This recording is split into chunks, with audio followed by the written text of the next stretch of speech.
শিক্ষার্থীদের প্রবল দাবির মুখে অবশেষে পদত্যাগ করেছেন প্রধান বিচারপতি ওবায়দুল হাসান। শনিবার বেলা 2:30টার দিকে আইন মন্ত্রণালয়ের সূত্রে এ তথ্য জানা যায়।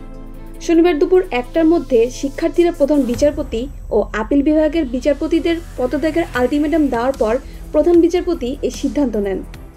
প্রধান বিচারপতি সুপ্রিম কোর্ট প্রাঙ্গণে সাংবাদিকদের বলেন, উদ্ভূত পরিস্থিতির মধ্যে সুপ্রিম কোর্ট, হাইকোর্ট ও অন্যান্য নিম্ন আদালতের বিচারকদের নিরাপত্তার কথা বিবেচনা করে তিনি পদত্যাগের সিদ্ধান্ত নিয়েছেন।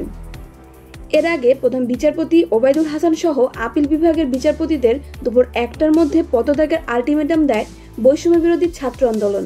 বেলা 11টায় হাইকোর্ট চত্বরের সমন্বয়ক হাসনাত আবদুল্লাহ এই আলটিমেটাম দেন। এ সময় বিভিন্ন শিক্ষা প্রতিষ্ঠান থেকে শিক্ষার্থীরা মিছিল নিয়ে হাইকোর্টে জড়ো হয়ে বিক্ষোভ করেন। বিক্ষোভে শতাধিক আইনজীবী অংশগ্রহণ করেন। শিক্ষার্থীদের বিক্ষোভ মিছিলটি সুপ্রিম কোর্টের মূল ভবন সহ আপিল বিভাগের এলাকা প্রদক্ষিণ করে। বেলা 2:30টার দিকে জানা যায় প্রধান বিচারপতি পদত্যাগ করার নীতিগত সিদ্ধান্ত নিয়েছেন। পরে বেলা 2টার দিকে আন্দোলনকারীরা হাইকোর্ট এলাকা ছেড়ে চলে যান।